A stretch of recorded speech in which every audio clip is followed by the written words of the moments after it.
如果风爱上沙，如果有些想念遗忘在某个长假，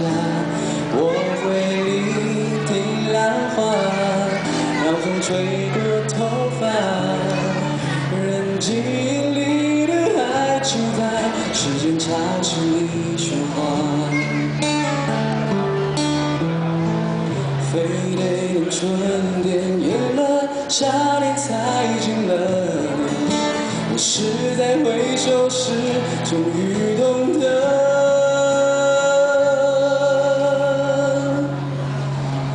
当阳光再次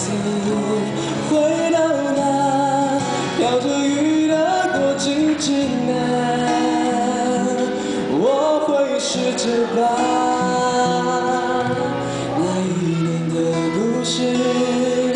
再接下去说完，当阳光再次离开那太近了国境之南，你会不会把你曾带走的爱，在告别前又微笑全归还？